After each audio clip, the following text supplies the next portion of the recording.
با سلام. تو این ویدیو تصمیم داریم تعویض رم دستگاه لنوو Y520 رو آموزش بدیم. برای این کار دستگاه باید خاموش باشه و باتریمون از دستگاه خارج کنیم. در صورتی که باتری رو دستگاه باشه، برق داخل مادربردمون وجود داره و ممکنه به دستگاهمون آسیب برسونه. خب برای این کار دستگاهمون رو برمیگردونیم و شروع میکنیم به باز کردن پیچ‌های قاب کف دستگاه.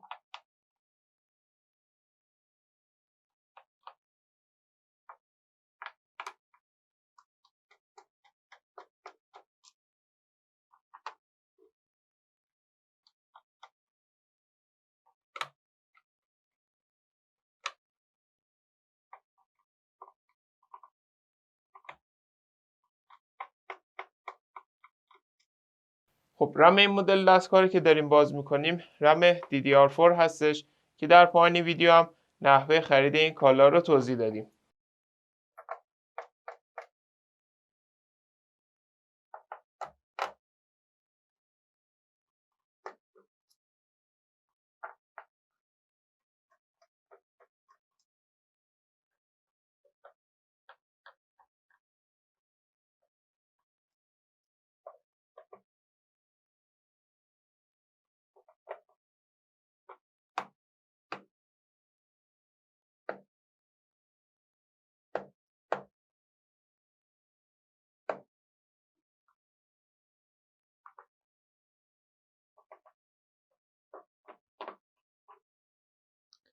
خب بعد باز کردن پیچا با استفاده از ابزار شروع میکنیم به باز کردن قاب کف دستگاه.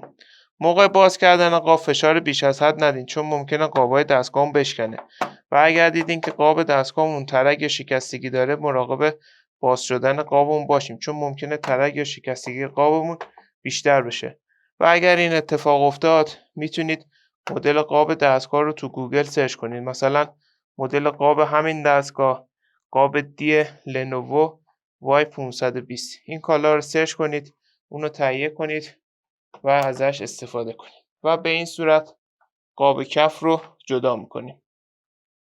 خب بعد باز کردن قاب کف دستگاهمون رم ما در این قسمت قرار داره که قبل باز کردن رم ابتدا سوکت باتری رو از مادربرد جدا میکنیم به این صورت و با استفاده از ابزار این درپوش فلزی رو جدا میکنیم از مادربرد به این صورت و با فشار دست زبونهای رم رو آزاد میکنیم و رم رو از دستگاه خارج میکنیم.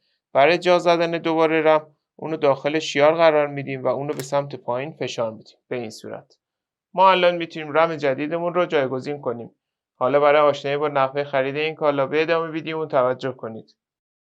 برای خرید این کالا میتونید به آدرس www.iranfso.com مراجعه کنید و یا عبارت کامپیوتر افق رو به صورت فارسی در مرورگرتون جستجو کنید.